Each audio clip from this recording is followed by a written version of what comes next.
Il y a aujourd'hui environ 1700 m² pour l'accès des lecteurs aux archives. Nous avons 3700 m² pour les services, l'accueil du public avec un auditorium de 220 places. Évidemment, nous n'avions pas du tout ces services-là au Quai d'Orsay.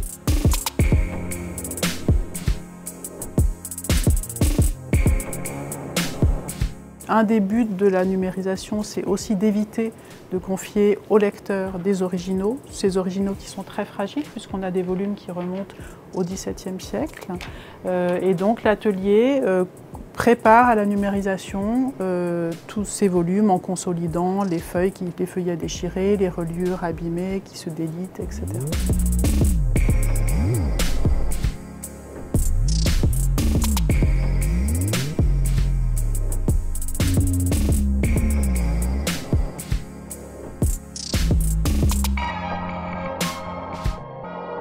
Oui, c'est presque un roman, encore plus peut-être que le traité de Versailles, parce que l'histoire du traité de Versailles, elle s'arrête globalement en 1945, alors que celle des archives de la Conférence de la Paix, elle continue jusqu'à aujourd'hui.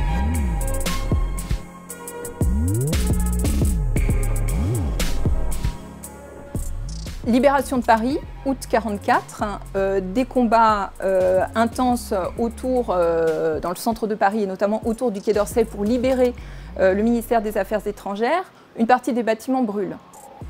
Avec les bâtiments, une partie des archives et des documents qui s'y trouvent entreposés et en l'occurrence une partie du fonds de la Conférence de la Paix qui s'y trouvait. Côté allemand, les archives de la Conférence de la Paix qui étaient exploitées par cette conférence, qui était à Berlin, sont évacuées progressivement. Donc là, on imagine le chaos aussi du printemps 1945 en Allemagne. Donc on évacue ces archives vers la Haute-Silésie et elles vont se retrouver finalement à la fin de la guerre, côté polonais, entreposées dans un bâtiment où finalement personne ne va venir les chercher.